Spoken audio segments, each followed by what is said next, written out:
Welcome back to this week's episode of Inside Us. Our special guest this week is Mr. Calvin Hello. LeClear. Thanks for having me.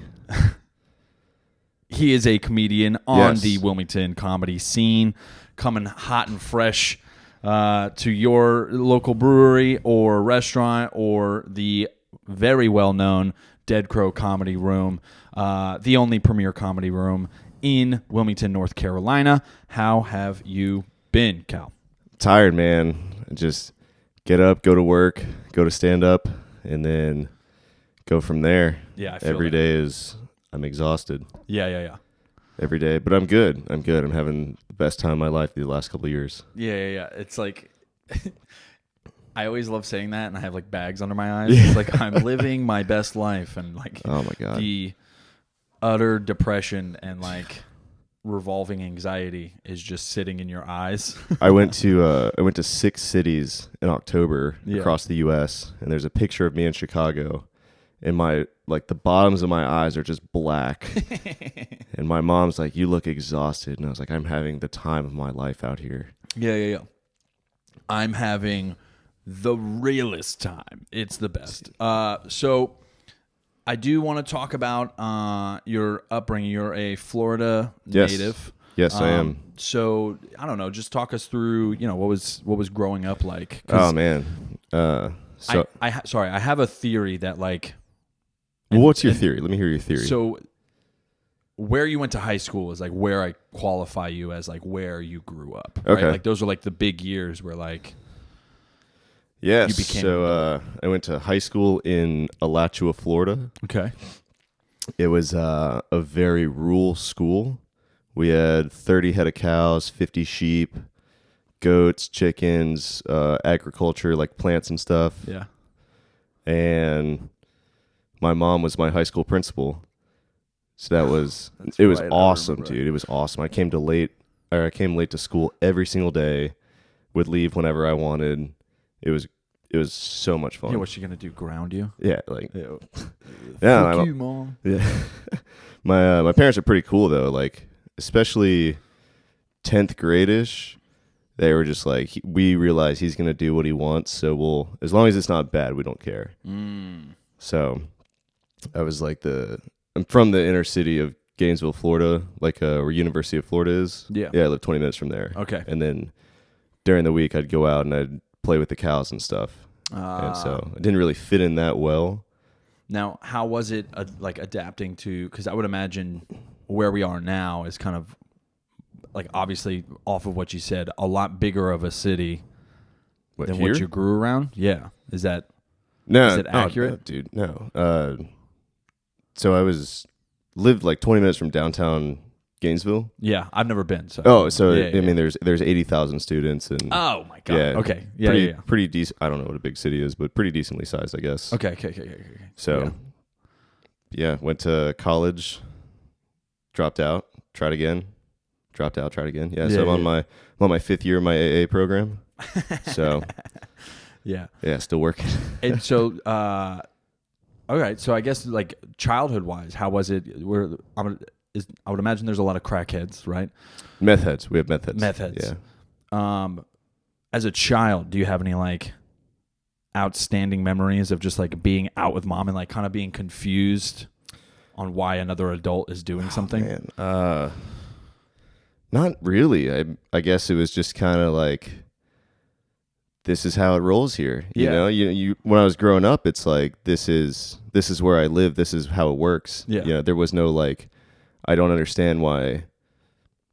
You know, I don't know. Like this is just what happens. You know. Yeah. And This is life. Yeah, this is life. Yeah. And my dad and I would go to a lot of national parks growing up. Yeah. And at first I was like, why are we out here? You know? And then as I get older and go into them by myself, I'm like, oh, this is how it is. Yeah. So it just is what it is. yeah, I'm like this. People are people. Yeah. I mean, This in is the gonna national happen. parks, Like yeah, I know that if I go to this Circle K at midnight, it's a bad idea. it's a bad idea. Like So- I'm just gonna see some shit. Yeah. And I know. So I owned a pressure washing company in high school, Yeah. and I would go to the gas station like 9, 10 o'clock at night. Yeah. And my buddies and I would just sit in the back of my truck bed drinking coffee. My parents are like, yep, boys are just out drinking coffee. You know, it's just we're just doing our own thing, Just hanging out. Yeah, and it was nobody cared. So Were there a lot of squatted trucks? oh, tons, man, Okay. tons. Yeah, Yeah. North Carolina recently changed that law. So like now you see everybody, all their ass ends are upright. Yeah. Squatted vehicles aren't allowed in North Carolina anymore, which is like at all. Nah, yeah. Can't have it. Apparently it's like a detriment. It's a detriment to the vehicle and other passengers on the road when there is a collision. Yeah, in Which Florida, I would imagine, like, I mean, if you think of the trajectory of it, like if you get hit, all you're going to do is take out the suspension and then the body of the car is just going to fucking... Yeah, I know in send. Florida it can't be more than 36 inches off the ground. Well, Yeah. as a white guy, that is a lot. So Yeah. there's a lot of room to play with there. Oh yeah. So, and, you know, growing up, I had a similar thing, right? Like when this whole cross-dressing and like queer, the LGBTQ community started really like pressing themselves to the main media. Are you to the associating mainstream media. lifted trucks with the gay community? No, okay. it happens. I thought, you know, squatted trucks. Meant they're gay. Yeah. So I just like, I associated. This is what we would like to call improper transitions. Okay. Yeah. I was I'm like, just oh, okay. teaching you how to not do stuff. Gotcha. Okay. But I remember growing up specifically and seeing guys that were like obviously cracked out at the time, just tweaking, and they were like cross dressers and shit. I would have this question, and the same questions that my kids ask now. It's like, you know, why is that man dressed like a woman? You know, and it's the hard hitting questions. You know, those are the ones that kids are like, I'm not. So hold on. I could just do that, Yeah. like whenever I wanted, and people are just going to accept it. It's like, yeah, man. Yeah. And what I'm getting at is that, like, even back then, it was accepted, right? Like, it was just like it wasn't pushed into your face in every Disney movie, Right. like it is today, I don't right? know, Like man. Ariel is Ariel. I haven't seen a Disney movie in like 15 years. Oh, dude, it's a standard. I have to watch it. Like every time they come out, they're like, "Can we see it?" I'm like, "All right, man, come on." Like, and if you revisit some of those Disney stories, a lot of underlying societal issues, right? Like Princess and the Frog came out like 10 years back, right when all this shit was popping off. I think it was like 2008 maybe, so a little bit more than that. But like, you know, Disney is always at the forefront of like where society's at. Society's at. Okay. Yeah, like I don't know why we're spending so much time on Disney, but you know, fucking Like, what was that like when I experienced it? what's Like, that? what was like the cross dressing? Like, how did I take that in? Is that what you're getting at? Yeah. Oh, I don't know, dude. It was just kind of like, oh, we're doing that. Yeah. Yeah. I mean, I was. And it's the same reaction my kids have Yeah. today. It's just like, oh, I didn't know Yeah. you could do that. Yeah. So in my eyes, when the LGBTQ thing started really coming to the forefront, Yeah. I was like, yeah, all right, man, like whatever. Like, I think like every other average human, he's like, yeah, if people want to fucking wear a goddamn dress to work, Go for it, man. where I lady. think they're crossing the line though is like, you know, kitty litter boxes in the school bathrooms and like really catering to this behavior. Yeah, that's weird. I mean, as you know, I was a substitute teacher for mostly middle school and high school. I didn't ever see that. You know, we had still had the goth kids that want to kill me, but Yeah. The Columbine kids we used to yeah, those. And we didn't have any like, oh, hey, Mr. Calvin, can I use the litter box like that? No, I didn't experience that. I didn't know that was a thing. That's weird. Is that really a thing? It's 100% a thing. That's insane. No. They're installing like no shit kitty litter boxes into high school bathrooms. Like they're just catering to this shit. You know, and here's the thing. I grew up kind of in the hood, right? So like it's like telling the white kid that acts black he can't do that. You know? Yeah. It's the same parallel. It's just a different like genre of expressing yourself, right? Like I knew plenty of kids that were like, they would sag their jeans. It's like, dude, you have two parents. You live in the fucking suburbs. Why are you wearing Louis Vuitton with like Jordan? And they're just like, you know, man, it's just me. It's like, all right, man. Like, I'm not. It would be like if you were to take Jake Paul now, right? But then just put him where he's at now with his same upbringing, but just in high school. Like I would imagine he's changed his personality as he grew up. But Jake Paul's the fighter, right? If you want to call him a fighter, yeah, he's a fighter, I guess. People do need to stop fucking around with him. The one that bought the Pokemon card? No, that's Logan. That's the older brother. Okay. I'm going to let you know a little secret. Yeah. I don't know, like famous people, actors, politicians. Like, I knew of Queen Elizabeth, but I didn't know about, like, Prince Harry and the other ones. My dad actually told me about that today. Yeah. So, like, Jake Paul, Yeah. It's okay. Just for your future reference. It's no worries. And I really wish I had my iPad, but it's charging, and I'd be able to show you. I got to get better at that. I need to get a producer. Somebody that I can like. Hey, can you search up this thing? Oh yeah. Well, I love being tired. So if you ever need anybody, all right, let me know. Yeah, I'll do that. I'll bring on the guy who says he doesn't know famous people to do my research on the spot. Hey, Nick, is this the right guy? And then you'll just turn the laptop around like, is this one? This one? Yeah, no. No, but like, I don't know. I didn't expect this to get so political, but I when I start these podcasts, I really don't have a direction that I'm going. Yeah. But, and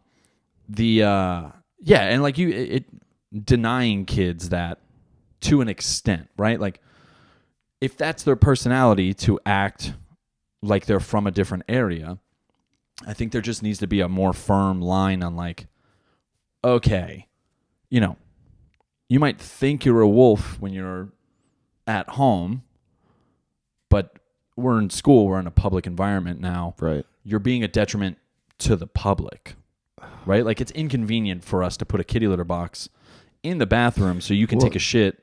Dude, and because they're shitting in it too. They're not just peeing. Oh yeah. I mean, I don't know how long it's been since you've been in a middle school or high school.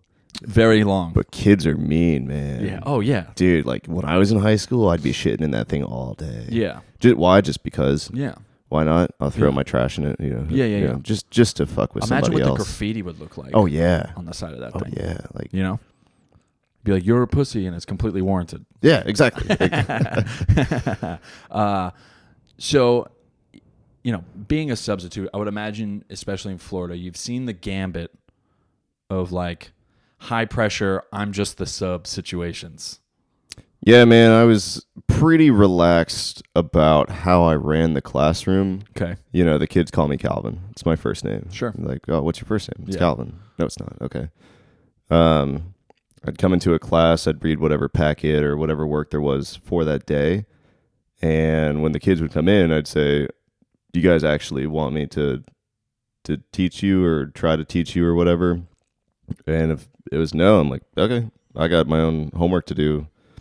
So just don't be obnoxious and you'll be good. If half the class wanted to pay attention, half the class didn't, I'm like, all right, if you guys don't want to pay attention, just do whatever. Now, did that make you the cool sub? Were like kids stoked when you came in, when they were like, oh fuck, it's Cal's here? Yeah, I mean, they were. You got the kids that are like, I'm not doing shit, like regardless of the teacher's here or not. And it's like, oh, Calvin's here, like I'm not gonna have to do anything. It's like, yeah, you're not. You know why? Because I get paid whether you do it or not. Yeah. Your teacher gets hit for it, which is not my problem. I'm still getting I think it was like $72 a day or something like that. That's a fresh check. Yeah, man. Yeah. It was not worth the money though. Like I was breaking up fights and just kids are just. What were most of the disputes about? Because I don't know. What year was this? This is 2020 and 21. Okay. And that was during COVID, I would imagine. So masks. So I guess 21. It was 20. Yeah, 20 was like COVID 21. and shit. Yeah. I would imagine, there's a lot more pressure in public environments because everybody's mad they have to wear the fucking mask. Yeah. On top of that, the teacher's gone, so everybody's like, yo, fuck this. Yeah. I don't want to be here. And then the fucking lax sub comes in and he's like, yo, listen, I also don't want to be here. And they're like, what? Yeah. That had to have been we had a couple of those teachers, subs that we knew like, oh, Mr. Robinson, if he's in, like, don't play no shit. Yeah, exactly. But we then had also, some of those. yeah. We had then you those have, like, when I was in high school. the hot young 20-year-old that's like yo, stop it. miss fucking cakes in the fucking Oh, I building. thought you were talking about me. Yeah. No. We're not complimenting on this goddamn podcast. Oh, okay. Yeah, got it. You're fucking ugly. And you're wearing socks in Sperry's. Yeah, dude, my Socks feet have been and really loafers. sweaty recently. I don't know what it is. Maybe like I go from warm in my house to cold outside. My feet get sweaty and nasty. Dude. Especially in these, they hold the smell. In North Carolina, like it keeps you on your toes. It's like, yesterday was 70, but like this morning we're gonna make it 30. Yeah, exactly. We're gonna make Florida, it it's like, it's either 75 or 100. Yeah, I'm like, this is and awesome. if it's 100, I would imagine it's raining at some point at throughout some the day. point it's gonna rain. Yeah. But like I went to one class and it was a test and gave this kid the test and he's like, I'm not gonna do it. I was like, okay. He's like, wait, you don't care? I was like, no. Do you care? Yeah. He's like, no. I was like, all right. It's like, Cool. 0. Yeah. Okay. Easy, dude. It's like, I'm gonna play on my phone. I was like, okay. And you guys are in this fucking I don't care shoot Yeah. off like Mexican standoff. Like fucking. it's like, all right, man. yeah, I don't give a shit. He's Like, like, okay, cool, me either. Well, my parents don't even come to pick me up at the bus stop. And it's like, Damn, that's crazy. My mom doesn't do it either. yeah. It's, You like grab the nape of his neck. It's like, my fucking mom runs this bitch. I did throw a kid on the ground. I think it was like an 11th grader or something like that. They were fighting. I used to love breaking up fights, man. Barely. Yeah, dude, Oh, you get a little love fucking, breaking up fights. get a little jab in. Oh, I never did that. I never did that. But this kid was pushed one over the backpack or something else, and he got up and he started to swing, and I grabbed him around the waist, and I pushed the door open with my butt, and he shoved me, and so I just kind of threw him on the ground, and I went black for a second, and then when I realized I was straddling this kid, and I'm looking at him, and I'm like, fuck, man, I'm so fired. Yeah. Because in our orientation, it was under no circumstance will you put your hands on kids. And so I told my mom, I told my boss, and my boss was like, yeah, just let's try not to do that again. And I told my mom, and she's like, you do realize nobody wants to do this job. You're all they have. Yeah. Like you and like the 10 other people that are in here. So it was like wear like a polo shirt and like the khaki pants Sure. and like dress shoes. Because after I threw that kid on the ground, I'm like, let me see how far I can push the rules. And you've seen how I dress like during the summertime, because in Florida that's all the time. So I started showing up to the school in like the Sperry's, short shorts, Hawaiian shirts, and an administrator's like, you need to have a button-down shirt. And I'm like, well, you can see the buttons go all the way down. Yeah. So I'm like, what are you going to do? Fire me? No, because there's nobody else that's going to come here. Yeah. So I just kind of like, well, I think I can run this place. So That's funny. So like the job security in substitute teaching was knowing, great. Yeah, dude. Like just knowing like what are you going to do? Fire me? the No. inmates are running the asylum at that Yeah. point. It's like if you were to like give the mic to somebody in the crowd and they're just like, "Oh, I'm going to do this, I guess." Yeah, it was a pretty cool job. I would do that. So to backtrack, I would work at the bagel shop Sure. from 1 a.m. to 6 a.m. I'd go home, take a shower, and then I'd go to school. And I did Holy that. fuck. Yeah, I did that Monday through Thursday. And then Friday, Saturday, Sunday, I would work at the bagel shop 1 a.m. to 1 p.m. So when did you sleep? I'd get home from school like 4 or 5 o'clock, sleep till like midnight, 12:30. Oh, wow. So yeah, you were just essentially I was just going, man. Yeah. Just going Monday through Sunday, just moving.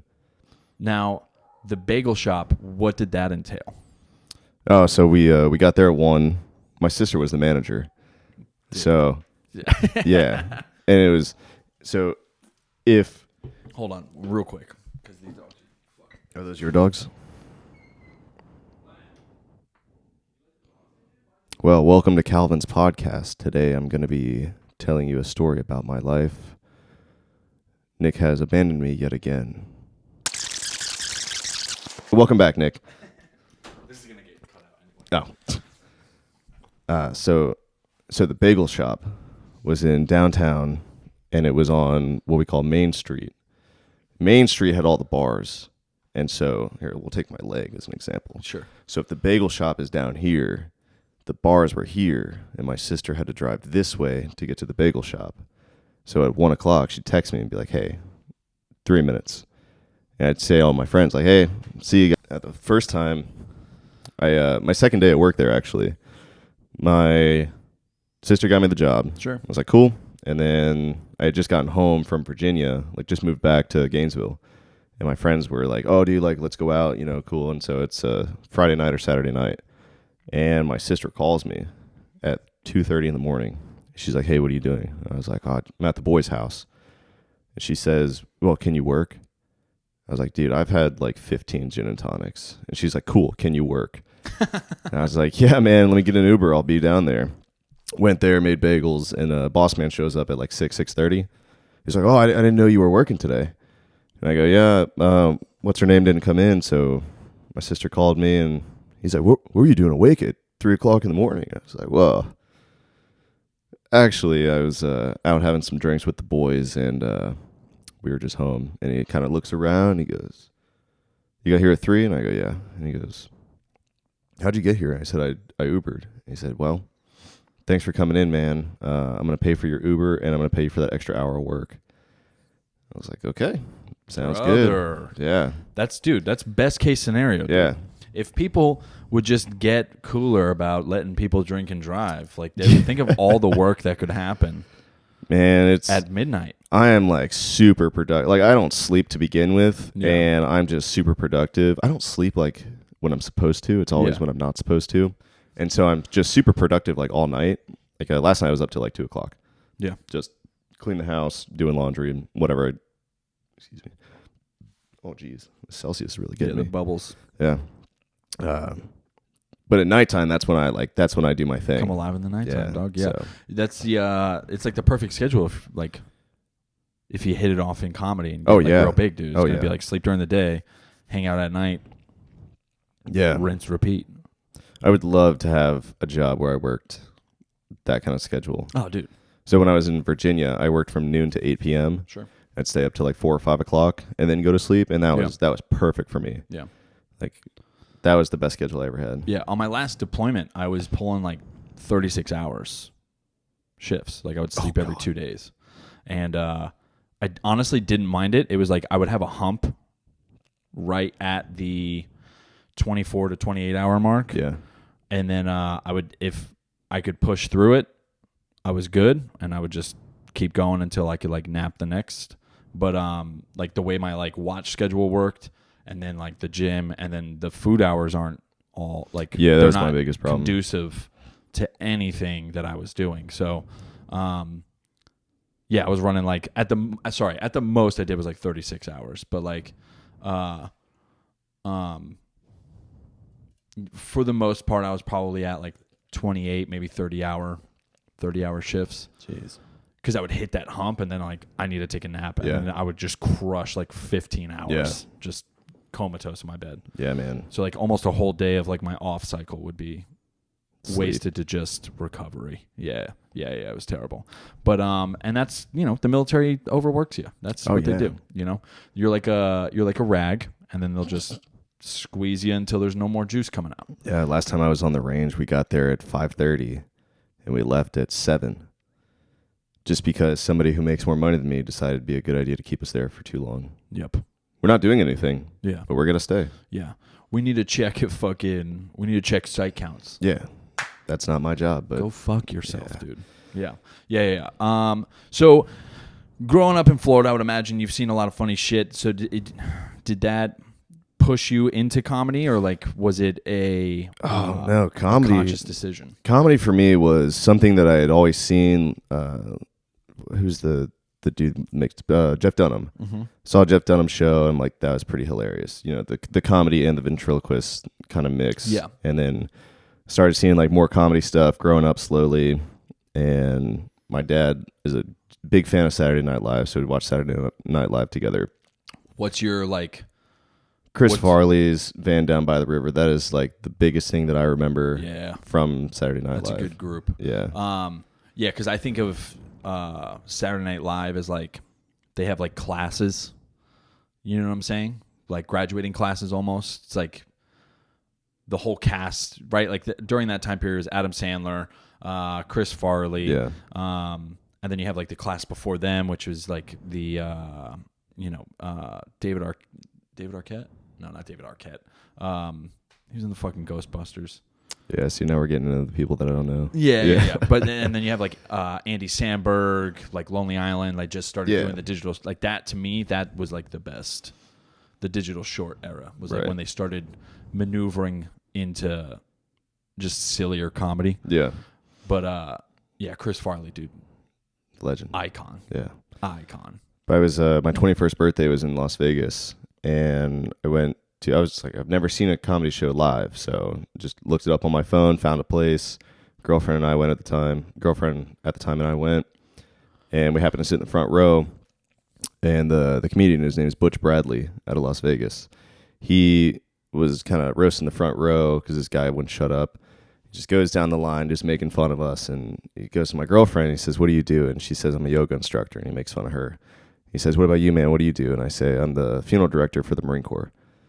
And he kind of pauses, and he's, "Yeah, I'm not making fun of you. Who's next?" And so he's like, "Oh, thank you for your service. What are you doing here?" And I said, "It's my 21st birthday." He's like, "No shit. Hey, bartender, shots now." And he's like, "Oh, stay after the show, man." So we stay after the show. We talk for like an hour and stuff. And I'm like, "I love stand-up, man. It's great. This is the first time I've ever been to like a real show. I always wanted to try it." And I was, it's 21. He's like, "Well, why don't you?" I don't know. He's like, "Worst you could do is suck." Yeah, that's a good point. That's valid. So it took me 2 years to finally do it. I saw him a couple more times, and he was like, "Have you done it yet? Have you done it yet? Have you done it yet?" And I was like, "No, I haven't done it." And then one weekend I went to Tyler D's.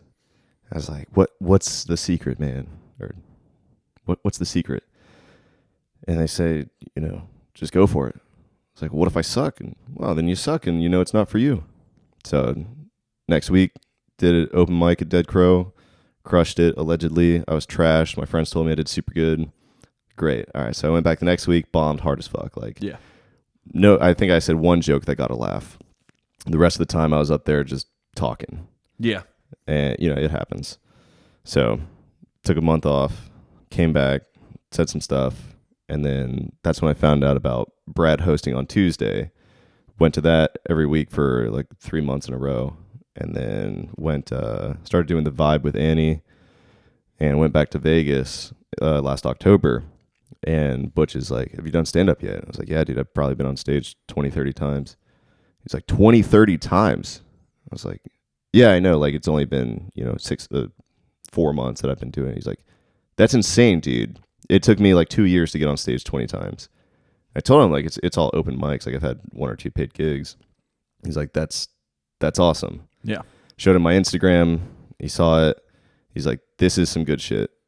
So I send him like a couple clips, updates, some clips, some updates and stuff. And he's like, "Oh, we'll use this, get rid of that. Like, this joke's too long, and then I'll go to Dead Crow, or I'll go somewhere else and I'll test it." And I'm like, "Oh shit, man. Like, this guy who's been a comedian for 15 plus years knows what he's talking about." Yeah. This guy who is a subject matter expert is really, really good at this stuff. He knows what he's talking about. It's crazy. Yeah. Now, did that only like affirm like, oh yeah, okay, it just takes this amount of time to like kind of learn the craft itself? It's I'd say it. This is the craft, and you see like all these comedians that go up and everybody loves them, and it took me too long to realize this takes time. Yeah. I saw a documentary the other day, Kevin Hart's like, I didn't have anything to say, so I just went out there and started having a conversation. They liked it. So he started doing that, and then changed some words here, changed some words there, and then that was one of his Netflix specials. Yeah. And it's just, like, I'll see you a couple times a week. I'll say this joke, and then on Wednesday I'll kind of edit it a little bit, and then Thursday I'm like, all right, well, we'll see if this works. If it does, cool, that'll go into my joke book. If not, we'll keep working on it. Perfect. Yeah. I've I've kind of ran the gambit as far as editing stuff, right? Like I've tried just doing stuff off the top. I've tried doing multiple edits of a joke, right? Like I have a whole card deck of index cards that like I very analytically edit I'll put which number edit I'm on. Right. Rework the joke, see if I can punch up more, see if I can add more taglines. Like that's something that's difficult for me is like punching up because I don't have very good knowledge of like what goes on anywhere ever. Yeah. Like my dad told me today the Queen died. What day is it? January 21st? Yeah, that was like 4 months ago. No shit. Yeah. I thought it was like 2 weeks ago. No. Oh, she died so it had to have been October or November or something like that. Damn, that's crazy. Yeah. It might have even happened while I might have just gotten back from deployment, so like maybe September. Damn, like yeah. I'm disconnected, man. I really am. Well, and it's not necessarily bad, right? Like, and I think that's why comedy is so cool is that like you could be just an observer in your own life. You don't need to do the current events. I will say, as far as like flexing the muscle of writing comedy, like writing on current events and like making something that, because usually the shit that makes the news is disastrous anyway. Yeah. Writing on a disastrous event and making it funny, it like helps with your muscles as far as like the writing tearing. And like even revisiting, like I've revisited some shit and I'm like, oh, I was saying this all wrong. I need to like flip the order in how I say this. Yeah. Like let the that joke about my sister and I getting married. I'm like, the beginning part kind of takes a little bit too long, and then when I say about me, it doesn't get a laugh. And I've tried 3 or 4 different things, doesn't get a laugh. When I say her part, everybody laughs. I'm like, well, I'm trying to, kind of cut it down in the beginning, say something funny about me that gets a giggle, and then about her, because that always gets the laugh. So I'm just like, all right, well, let me try this. And, 3 times a week, it hasn't worked yet. Yeah. So it happens. One of these days they'll laugh. Yeah. I ate a bag of dicks the last Tuesday I went. Last Tuesday. I was there. Yeah. Yeah. Ate shit. Was I there? I was there. Believe so. Yeah. Or we didn't get a time limit? Yeah. Yeah. I was there. Yeah. I did 7 minutes and I just ate dicks. I was like, all right. I don't know. I'm not living in this anymore. I don't want to do this. And then consequently drove home and like, all right, why did I say it like that? And I love Port City. Brad was like one of the first guys that like really pushed me to start moving towards like longer form sets. Yeah. Because of the Port City cheesesteak open mic. So like really stretching your legs and like it's good for us to perform for us. Sure. But that is not the place to perform for bystanders. Sure. The people who come there to eat and who are there with their family don't want to hear about Hollywood Mullet getting chlamydia from another gangbang. Yeah. But to us, it's funny. To us, we're working on stuff. Yeah. Shout out to Hollywood, dude. Oh, yeah. Hollywood Mullet is... You got to get him on here one day. I do. I want to. Eventually. That'll be difficult because he's probably not like allowed like here. Well, maybe. Yeah, maybe. Who knows? They'd see him at the gate and they'd be like, no, absolutely not. This nice gated community you live in. Yeah. Sure would be a shame if somebody threw up all over it. No, Hollywood's... He's a constant, man. I love seeing that guy everywhere. Yeah. Yeah, because right now I'm still trying to work out like which mics I want to do, and that's what I'm saying. Like we're so privileged in Wilmington. There's a mic on almost every night. So like Mondays, in a week Monday, you could Tuesday, do Wednesday, Thursday. Yeah. Probably an hour's worth of material every week. Yeah. So like, and that fuels me to write because it's like anywhere else, people would be killing to get a microphone, get a crowd, and be able to like say their shit. Right. So I'm constantly like there's almost so many mics that it's hard for me to like want to work on old shit. And that's exactly my problem is on Tuesday, who's there on Tuesday? Like Brad the comedian, Zach the comedian, Bo Steves, like everybody that I'm Yep. going to see Tuesday or Wednesday and Thursday. Sure. So one of my biggest problems is that I'm doing comedy for you guys and not the audience. Yeah. When I'm at Dead Crow and I'm shit in the bed, I'm like, all right, well, let me pull something out of the reserve box, and I'm like, oh, Florida, like there we go, that gets a laugh. I'm like, oh, my parents hate me, that gets a laugh. You know, my sister's gay, that gets a laugh. And it's like, I'm not like, and I hate saying them because I'm like, you know, Nick's here, Mike's here, Brad's here, and they're like, oh, this fucking joke again. It's just, we've heard this 40 times. What I can say is, as long as you're making edits, I don't think I've ever rolled, like, Hollywood has done almost the same set for how long now? Since I've known him.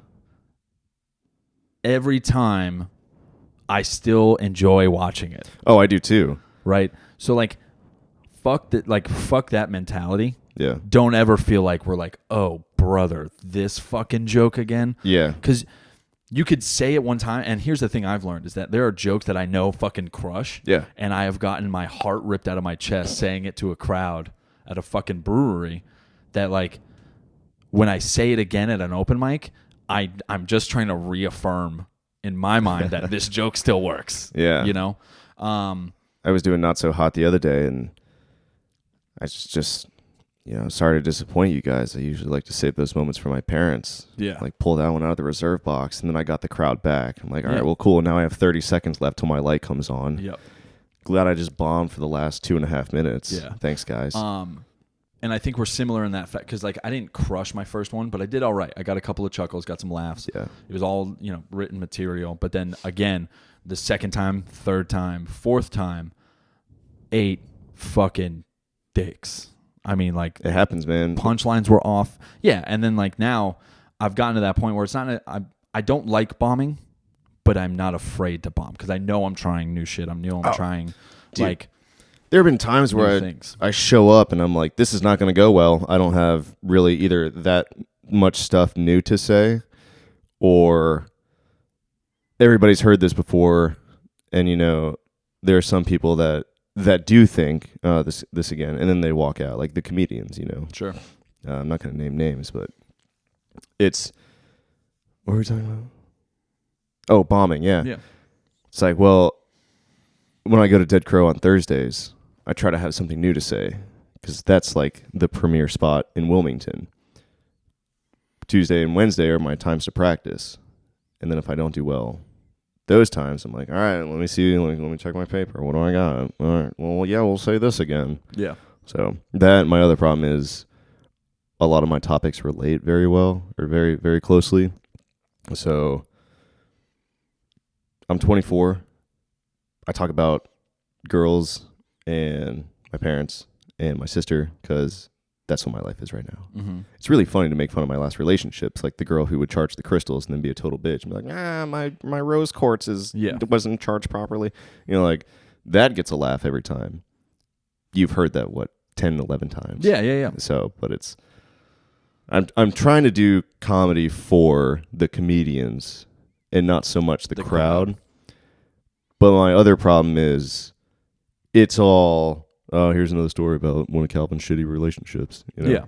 Yeah. Don't think about it that way. Yeah. Fuck that. It's because when you get it in front of a crowd, it's going to be their first time seeing it. Yeah. And that's the habit I also have to break is like jokes that I know I've said a billion times. Right. Putting as much energy as I did into it when I first told it and I was excited about it. And I really wanted people to like it. So like,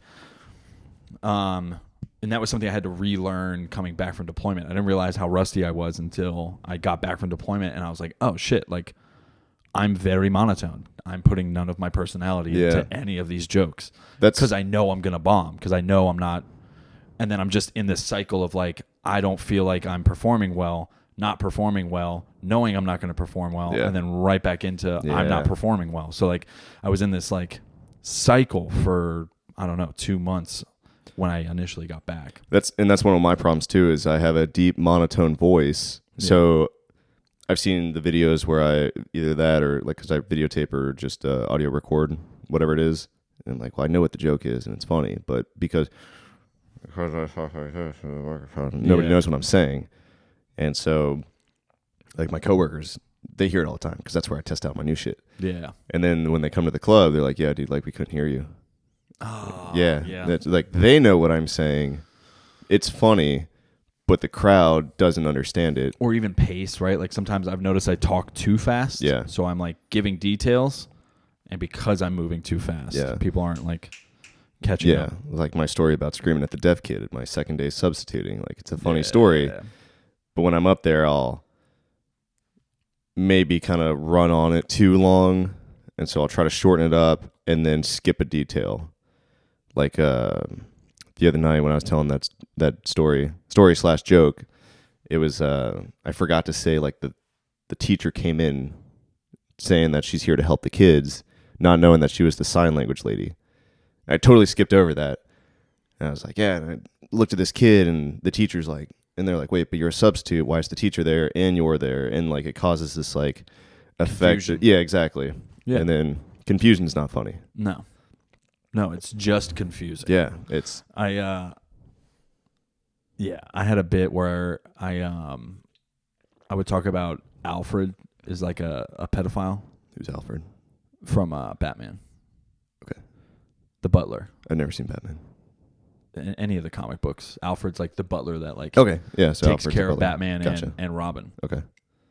And I was trying to bring up the theory that he's a pedo because, he's like washing their clothes and shit. Yeah. Getting all the good smells. And just as funny as I said it like that was like how I brought it to the stage. And it was just not, that was my second time. That was like my second set ever. Yeah. And I tried like maneuvering my body like he was smelling the underwear, like dancing to himself. Yeah. While he's like folding laundry and shit. And it just wasn't at all funny. And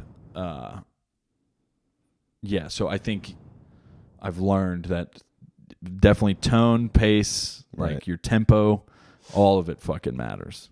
And that's the part of my shtick is that, this is how I talk. I'm not a very exciting person to listen to. Sure. So the joke where I say like my roommates are like my brothers, and what the fuck is it? My roommates are like my brothers, and they really helped me through my last relationship when we were breaking up. And I really knew it was over when they started banging my girlfriend. And that's like, it's like, okay, well, none of this is funny yet. And then it's like, oh, when my roommate started banging my girlfriend and said like, oh, so that's the brothers part. It's not too difficult to understand.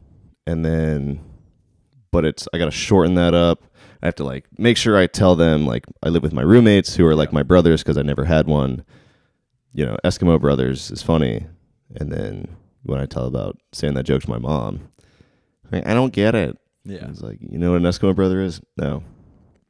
Yeah. Explain to a 57-year-old woman what an Eskimo brother is. Yeah. I'll give you some advice on how to do it. Just don't. Yeah. Yeah. My dad thought it was hilarious, and she's like, I don't understand. It's like, do you remember this girl you met that one time? Yeah. Cody. Yeah. So is comedy kind of a hobby to you, or do you see yourself doing this and like trying to make a career of it? I do see myself doing it as not like a main career. Sure. I love doing it, but maybe right now is not the time to just drop everything and do comedy. Yeah. I've gotten like 5 or 6 paid gigs, which is great. Yeah. But it's in the last 6 months I've used more than my triple-digit salary from comedy, and that's how long I've been doing comedy, 6-7 months. So it's not. I need to build more. I need to build more on this. I really love cooking though. Oh. Yeah. So is that your life passion? I think so, man. You gonna go to culinary school? I already went. Oh, that's right. Yeah. I'd really like to move to Las Vegas and then cook there and do comedy there. Dude. And like, I was talking to Butch about that last time. I was like, yeah, well, I'm probably going to get fired this year. Long story. But I was like, can I do like some openings for you? And he says, well, the club in Las Vegas, he's like, I don't want you to come here and shit the bed and then hate comedy, never want to come back here, you know, think you're wasting your time. He's like, I want you to get a good set. You know, we'll start with 15 minutes. You'll come here, you'll audition. It's going to be me and the owner in the back of the crowd, in the back of the room. And you're just going to, like you would a regular set, you're going to look at all the chairs, the empty chairs. We're not going to laugh. And we'll decide, you know, this is good or maybe not yet. So to answer your question, I do see this as like a long-term hobby, just not right now. Yeah. So I don't think it would be any different from Port City. Yeah. I mean, Thursday, dude, was so funny. We did the show for Brad, and it was literally like the comedians who were performing, the bar staff, and Chad's parents. It was amazing, dude. So I think you're already callousing that fucking audition skit. yeah. You're already paving the way. I love that, man. Yeah. Oh yeah, the two people that are here. Hey, how you guys doing? Not paying attention. All right, nice What to brings meet you guys in? Oh, you're performing. That's right. Yeah. I forgot. Or you know, it's just the best is when the people at Port City just get their food, and Hollywood's like, you know, I've had chlamydia 15 times. And Have you ever had sex on a jet ski? Yeah. Try not smiling on a jet ski when you're having sex. Oh, my dick looks like a mirror. It's so shiny because of this new lotion. And it's like, hey, you guys enjoying your cheesesteaks? Yeah. All right. Yeah. Coming back? No? Oh, Okay. you guys are getting a mouthful, huh? Fuck.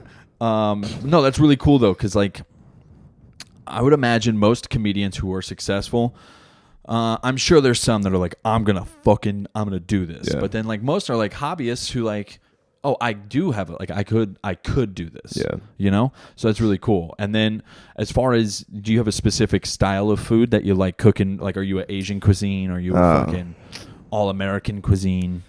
Love Asian food. Yeah, so do I. I got a tattoo of a bowl of ramen noodles. Do you?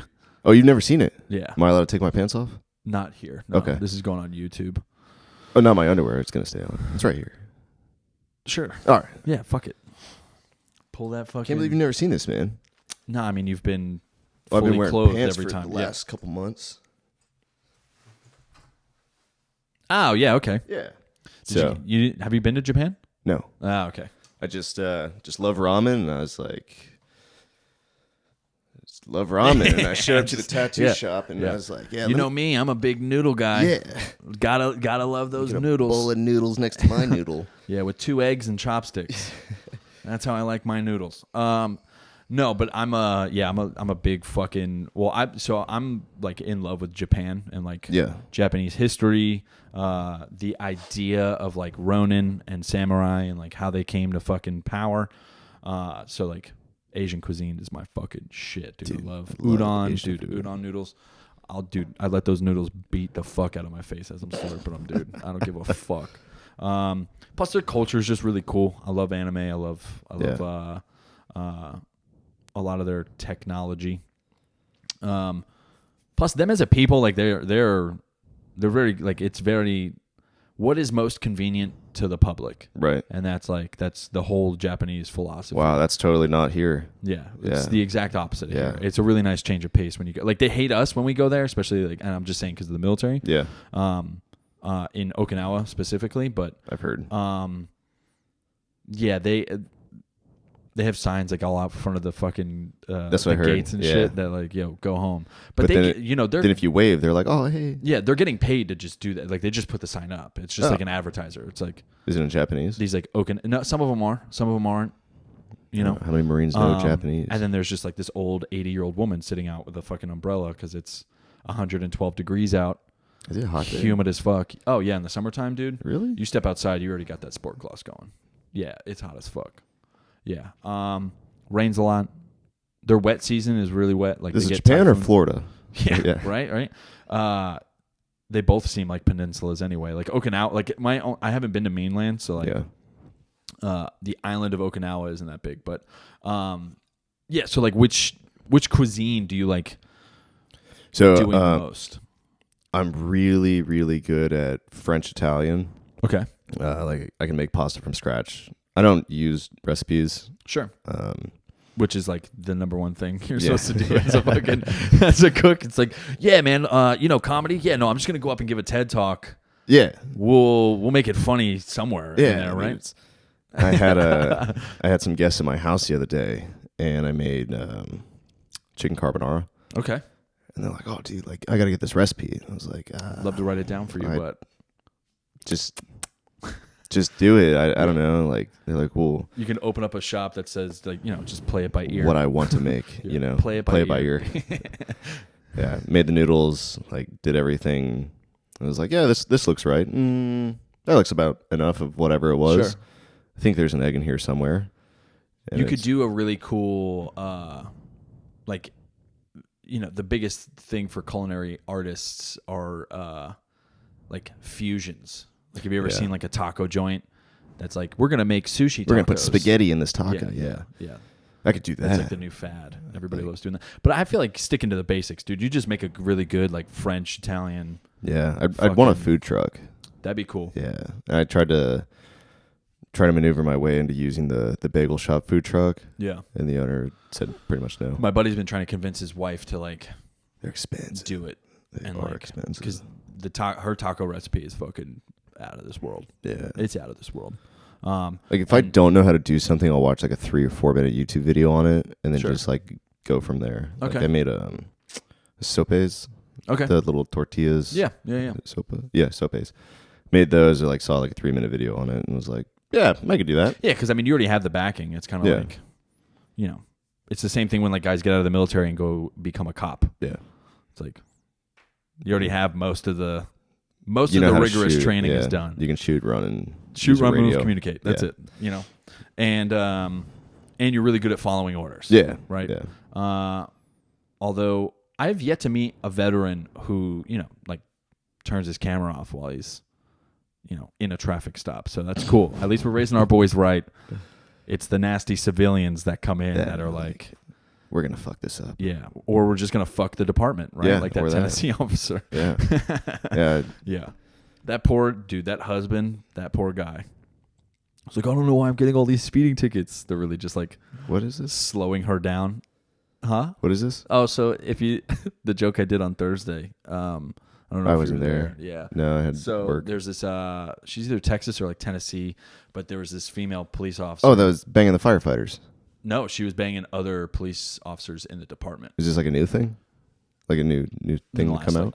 2 weeks. Oh, okay. Yeah. But she got caught.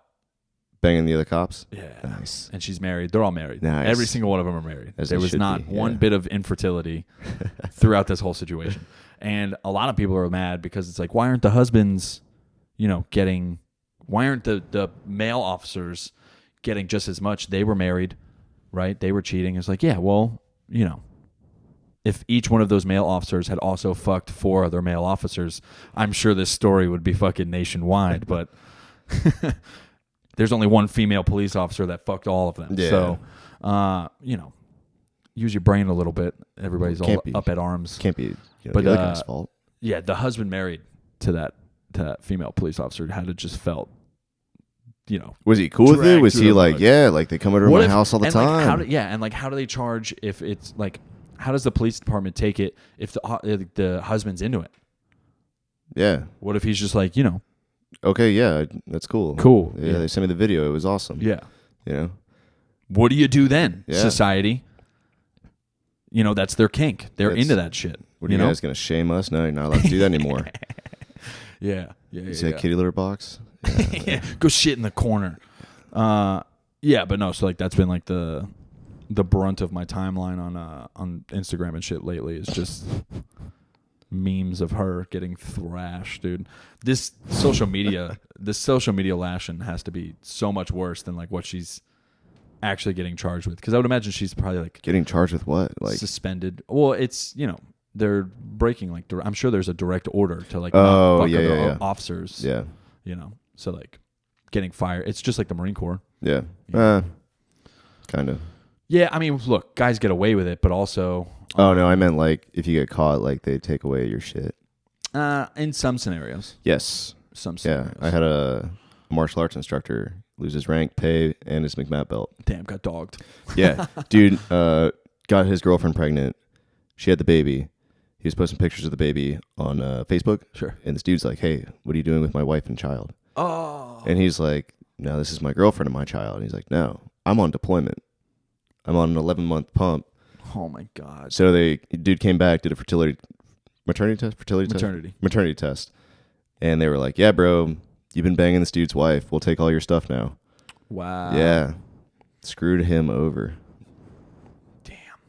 I feel like, okay, and maybe some scenario, like that's a very severe scenario. Yeah. Right? Like I would imagine, because we've seen, and I say we is like just, me in the Marine Corps. The genuine populace. Unless there's like, very fucked up situations. Usually they might pay or rank. Most scenarios it gets fucking swept under the rug. Yeah. Like we had scenarios on my last deployment, and it's just like, all right, I guess nothing's coming of this.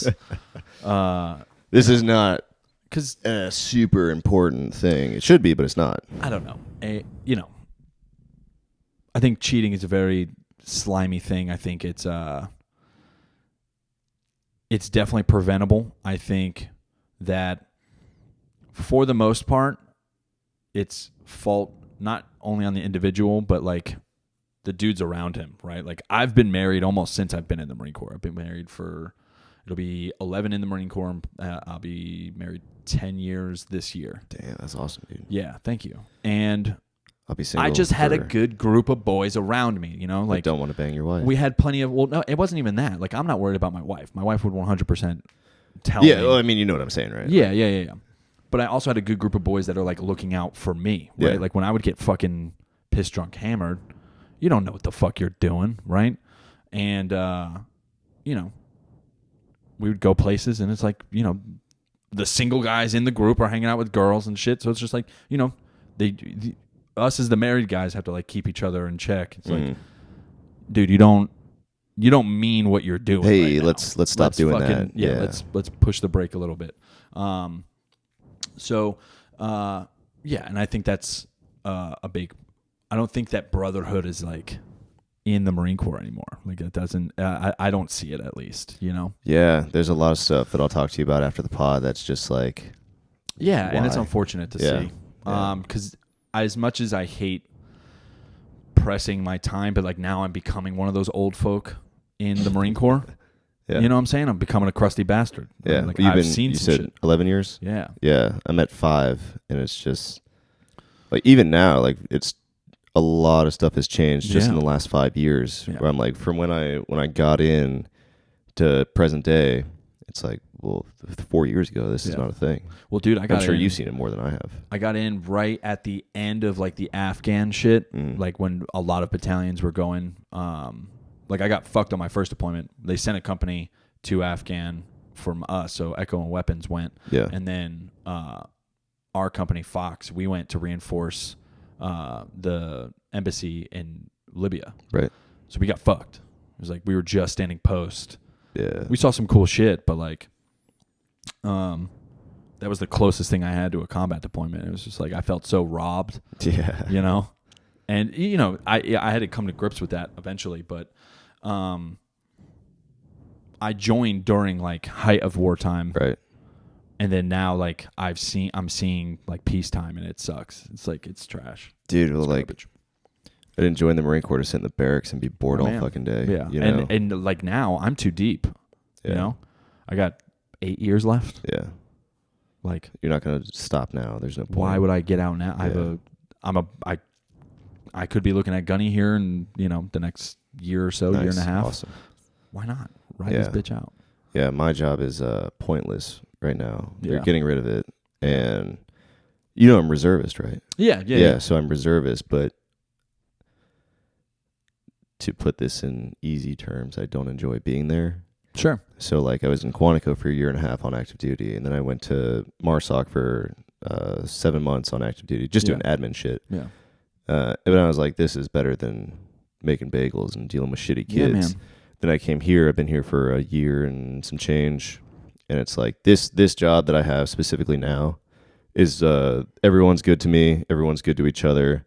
We look out for each other, take care of each other. So I'm like, why would I leave this to go, back to a bagel shop, a shitty kid, And I've seen the flip coin too. Like I've seen guys who like, and I talked to my wife about this. I talked to my boys about this. Like I also just need a break. Like I understand why they do SDAs and stuff and like B billets.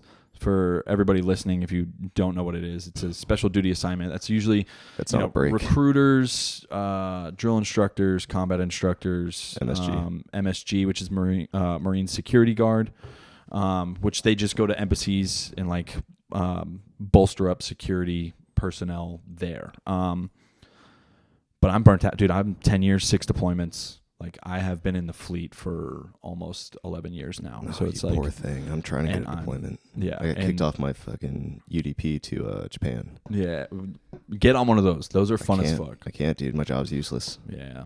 Damn, I'm sorry. Yeah. Did something just go out? No, I don't think so. That's what it was. My fucking big ass shoulder covered out the light. Massive boy. I had an eclipse in the corner of my eye, and then I was like, "Yo, did one of my lights just go out?" It's tough being this big. But yeah, and like I know I need a break soon. I know my wife needs a break soon. Right. It's hard to be in the fleet for your whole career, and since I've lat moved, we're a small MOS, so like the SDAs don't apply to us. We can't get histed. Yeah, neither can I. So like it's only the fleet for us, And I've been done for a little over 4 years of active duty in the last almost 5 years that I've been reservist, and it's like I went to the SDA meeting one time where they showcase like, oh, this is what it's like to be a drill instructor, a recruiter. Sure. And I was like, do you guys have this for reservists? And they're like, nope. I was like, but what if I want to? Nope. So you guys are pulling people who don't want to be here to do this. And when I'm volunteering, you're telling me to fuck myself. Yeah. Yeah. Yeah. And then they wonder why like retention is such an issue. Yeah. I'm like, I can do this. Let me do it. When you could just go active duty for the 2.5 years or 3 years or whatever for those orders, and then it's 5 years now. So it used to be 3 years for SDAs. Oh no, I'm sorry. Yeah, no, that's what I'm saying. Yeah. Just pull from the reserves. Why are we? There are plenty of opportunities where I know people would like reservists would want to do an SDA. Yeah, dude, absolutely. And it would limit the load on everybody. I'd love to be a drill instructor or MSG. Like I would do that in a heartbeat. Are you serious? Oh yeah, 100%. But when I talk to them, they're like, "Well, you want to be a drill instructor? Fuck yeah, dude. I don't sleep anyway." I'm judging you hard as fuck, dude.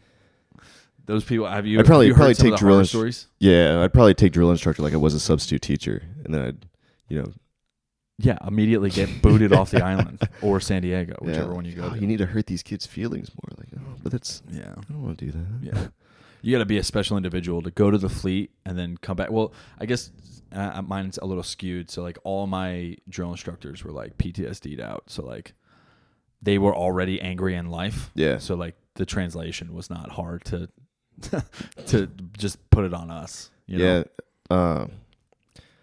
I guess I think about that differently too. Like I used to get yoked up I used to get fucking blasted for like, I don't know, my hat was on wrong. Sure. In the last 5 years, I've yelled at 2 Marines. Yeah. I don't remember the first one, but the second one was like pissing off our staff. And I was like, this is unacceptable and it's going to stop now. And he's like, oh, but why? That's the only other Marine that I yelled at. Yeah. But I got screamed at in a store on base because, for those of you who don't know, the ranks are about this big. And if you don't see them from 30 feet away, you're going to hear about it. I called a master gunnery sergeant a sergeant major. So the bursting bomb and the star. Yeah.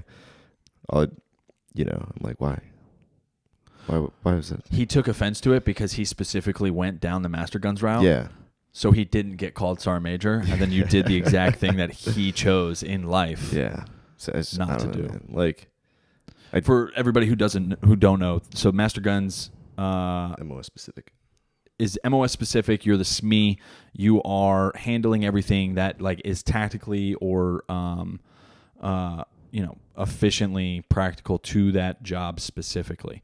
Sergeant majors, They are more of the admin. They take care of administrative, whether that's like punities or just getting a battalion scheduled for a lot of the general overall Marine Corps yearly quals, right? So they take care of a lot of the more paperwork and administrative side of a command. They're usually paired at the hip with the CO, so it's like your commanding officer and your sergeant major. They're usually peas in a pod, walking around. So like for a guy to go master guns, one, you're choosing the harder route because you have to stay in your MOS specifically. Two, you're choosing to essentially be with a battalion or with a unit forever. And they, although are the same rank, you give them their respects and everything. In some places, the master guns, their opinions might not be as valid as like to the CO as a sergeant major's would, or vice versa, right? Depends on your CO if they're a little bit more like administratively inclined, or if they're more like tactically like, we got a good group of boys here, and they they give a fuck more about the tactical quality of their unit rather than the day-to-day environment. Yeah, I got one more thing about the Marines, and then we'll move on. Yeah, but, go ahead. When I was a Lance Corporal in Quantico, I thought it'd be hilarious to carry around a bleach bottle full of water. And so, I cleaned my room with the bleach, rinsed it out real well, and I was drinking out of a bleach bottle. And I was standing outside of our office, and the sergeant major just starts going bananas. And I was like, oh, shit, this might have been a bad idea. Yeah. You instantly regret it. Yeah, he's like threatening to send me to the mental health people and go to the hospital and stuff. I'm like, it's just water. He's like, you think that's fucking funny? And I was like, well, yeah, that's why I did it. Yeah. And that was also the wrong answer. Yeah. But that was... Well, when you're in that charged up mode, like, there is no right answer. No, there's like, not. Unless you started singing, like, the Marine Corps hymn and, listing off general orders while you were doing high knees, like... No, I was going to be in the wrong You weren't going to way. win that. No, not at all. But it was funny to me. Yeah, dude. And look, the Marine Corps is going to change.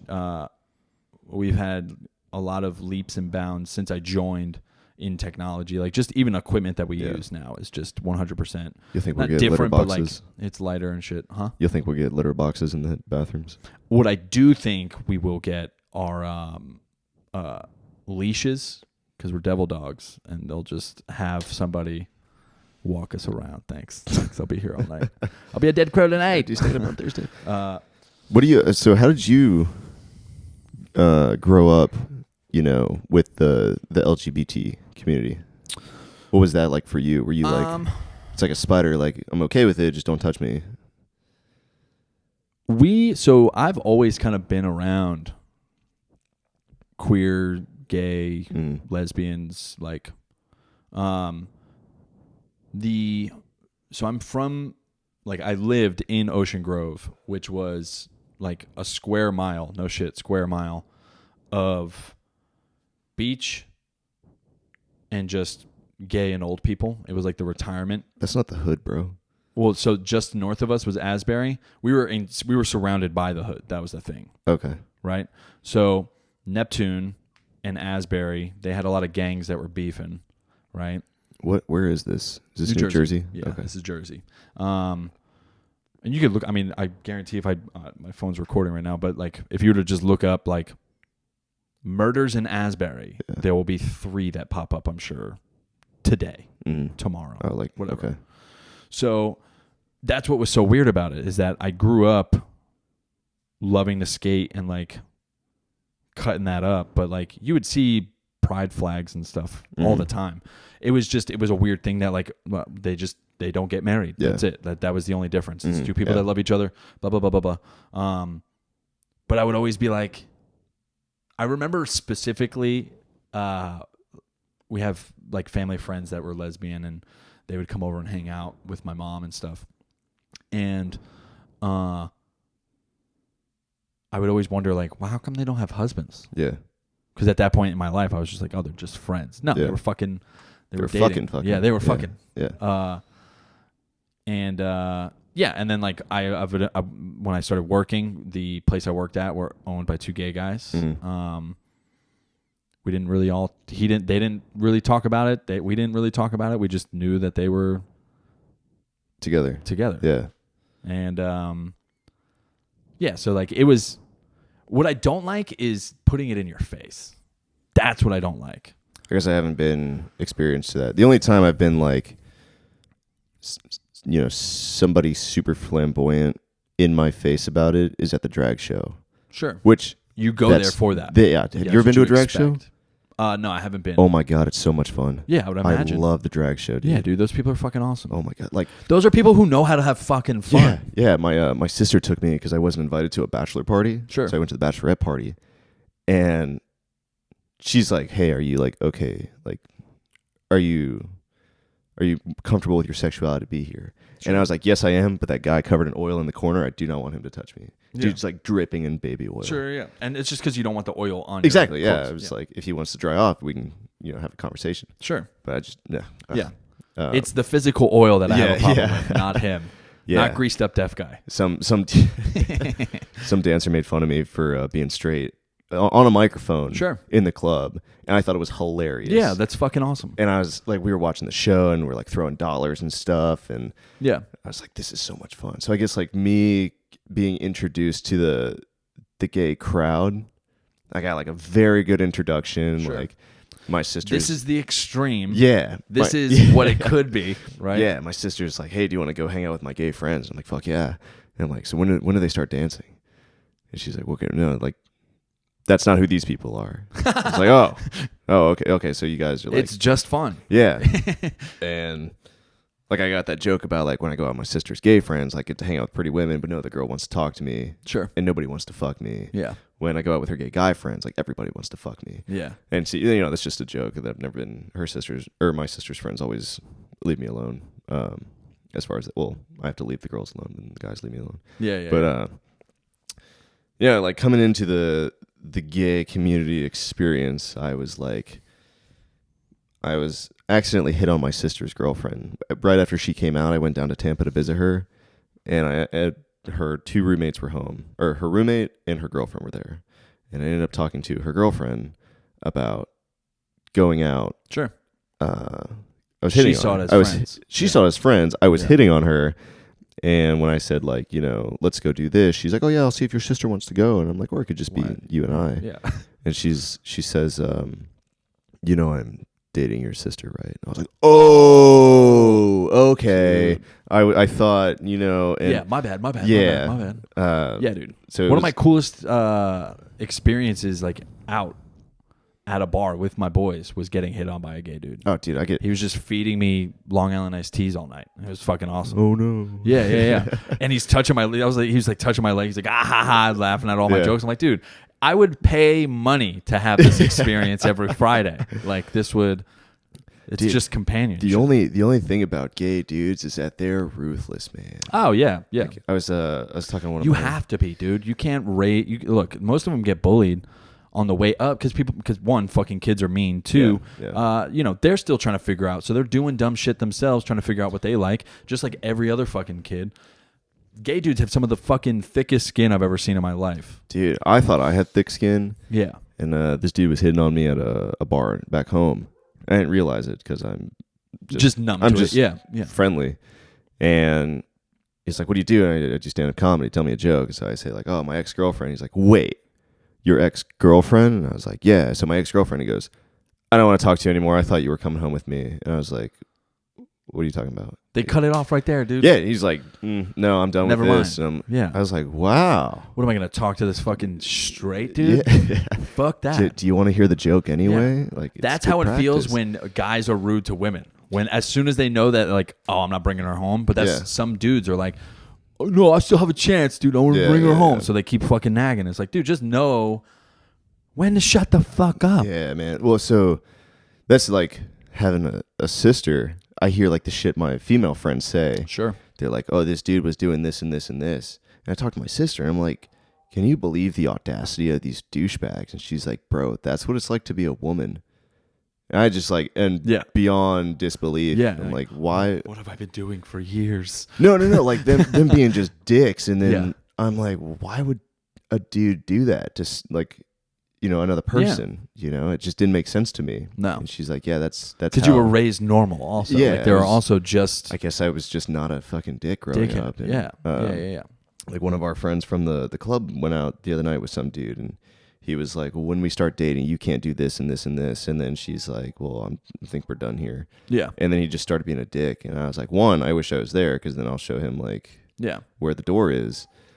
Two, like I've never been on a date, like a first date, Yeah. and been like, so when you and I are dating, you're not allowed to talk to anybody who That is so fucking wild. Like, Yeah. it's cool to be like, I don't like people putting their feet on my dashboard. Yeah, That's yeah. it. Like, it's just something that's like normal, Yeah. right? But like to be like, you're not going to this place at this time. Yeah. Well, that, and then So wild. so like I was like, well, why would you be a dick on the first date? But then I was telling my sister, we were at some club, and she's like, this dude was grabbing my ass, and I was like, well, point him out. Yeah. And she's like, no, he's way bigger than you. And I'm like, but we're both gonna get kicked out. And I was like, why would he do that? And she's like, have you ever been to like a regular club? And Yeah. I was like, I just don't understand like why people do that. Yeah. I've never done that. Like if it's They not, can't fucking control themselves. They think, yeah, if it's not my girlfriend, I'm like, why would a stranger grab your butt? because also I think a lot of guys think that they're fucking Mr. Steal Your Girl too. Yeah. Where like, I'm sexy, they want me. Yeah. I just and gotta, it's very inflated. It's a dumb dude's. Think Yeah. of an idiot yeah. like the same way, a dude with autism might like WWE. That's dumb dudes thinking they're gonna get laid. Yeah. If I grab this stranger's ass, she'll want to fuck me. She's obvious. She'll know at that point that I want to have sex with her. It's just like such a wild assumption. Oh man, my last roommate, she was a travel nurse, and we went to some bar in Wilmington, Sure. and she's like, will you help me get laid? And I was like, I can try. And I was like, what do you need help with, bro? Yeah. Like, aren't you've been to like bars before? Yeah. And she was, whatever the story was, I was like, do you not understand like how the male mind works? Yeah. Like, if you ask me to do sex on you, chances are I'm probably going to go home with you. Yeah. And she's like, that's not how it works. I'm like, well, last time I checked, the last 23 years of my life, it has been like that. Yeah. And she's like, no, it's not. And I'm like, pick any dude in here. And she's like, I want that guy. And I was like, maybe not the dude making out with his girlfriend, but any other guy, Yeah. I forget what the point of that was, but I just thought that was funny where I was like, no, bro, that's how our minds they're work. conflating it. They make it seem like it's way more complicated than it needs to it's be. not. With my wife, like when we first started dating, I was like, I want to date you, and she was like, I don't know if we should. I went to boot camp. I got back. I was thinking about her all through boot camp. I was like, Yeah. I'm gonna date her when I get back. You didn't grab her ass, and she was like, oh, yeah, I got to dude, do I this. Fucking Yeah. hooked and just fucking. I was like, you're mine now, as I whispered into her ear. And she's just somehow loved it. Yeah, she was just like, "Oh my god, I feel so safe. Like, thank you for being inside me." Oh, God. Huh? All right. Oh, yeah. All right. What the fuck? No, I do want to thank you so much for coming through, man. I want to do one with Yumi Garrett. Yeah, absolutely. That'll be cool, That'd and be we'll great. like maybe we'll look at some military stuff and Have, like, a make military fun of only it. show? Yeah, Oh, we'll do yeah, like a dude. little vet episode. Making fun of the military? Yeah. There's not enough material. I'm there. There's not enough time to Yeah, talk yeah, about the yeah, yeah. material. Where can people find you? I am on Instagram. My Instagram is calvin.comedy. It's Calvin spelled like the underwear. But no Klein. Don't put Klein. No, in. if you Fucking find Calvin dummies. Klein, it's Fucking more dummies. famous than I am. Where can they catch you at during the week? During the week, I will be Tuesday, Port City Cheesesteak in Wilmington. Wednesday, The Vibe at the Cotton Exchange in Wilmington. Thursday, Dead Crow in Wilmington. Cotton Exchange just feels so. I thought Port City was a tough crowd. Yeah. The Cotton Exchange, man, Yeah. that is a tough crowd. Cool. Love you guys. You guys know where you can find me, Nicked at Night on Instagram, Nicked_at_night. I should have some shows. I'll probably put them in the description below. Thank you guys so much for watching this episode and making it to this point. We love you, and peace. We'll see you around. Peace be with you and also with you. Thanks for having me on, Nick. ISO Wendy's, where y'all from?